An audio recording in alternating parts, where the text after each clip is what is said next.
Hello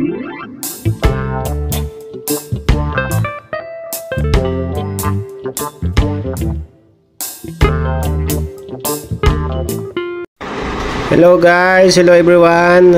I-share ko lang sa inyo no ang kabuhi ta diri sa Saudi Arabia bilang isa ka OFW no sa adlaw-adlaw naton nga ginahimo sa aga. Ara guys, ga-prepare ako sang akon nga lulutuon para sa panyaga namon sang akon nga upod. And then guys, ari na natapos ko na guys ang aton nga luto no. Maluto kita guys ang sinabawan nga manok pinalagpata. Importante may kaldo Tapos ko guys ang prepare ka mga lulutuon ta guys. Ari guys, nagpangimos ako.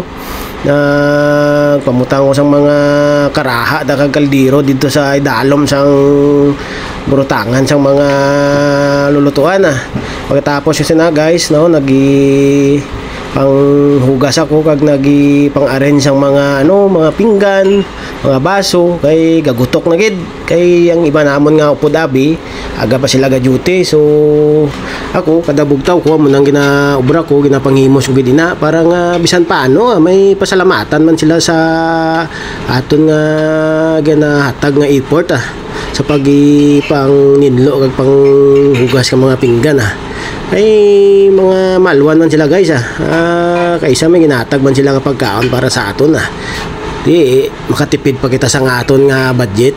So pagkatapos ko sina guys no, prepare na ako sa aton nga lulutuon.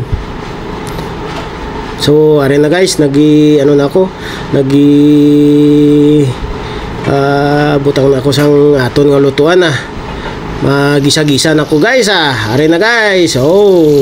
Magisa na ko guys ang aos, bombay, kamatis, kagloy agang manok gimbutang ko na pa ispiso ko ang iya nga sabaw perte kadamo nga kaldo inlaga o ginatudo guys parang mag-ispiso gid ang iya nga damil So are na guys ginlunod ko na ang mga panakot nga utan-utan parang bisan paano makatilaw makita sang utan-utan.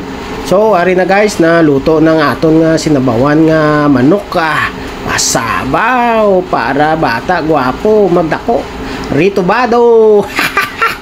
Ari na guys, prepare na kami sang akon nga upod nga makaon ang akon nga partner ara na guys, kaon ta pakaldo pasabaw guys. Nagkaon na kami ay ano na oras guys mga 30 minutes late na kami sa amon nga obra. And then tapos namon kaon guys nagisulod ko sa akon nga gamay nga kwarto So ari na guys no, malakat na kami pakadto sa amon nga duty bali malayo-layo pa nga amon nga lakton guys, mga 15 to 20 minutes kay ginalakat lang namon kay sayang man ang pamasahe.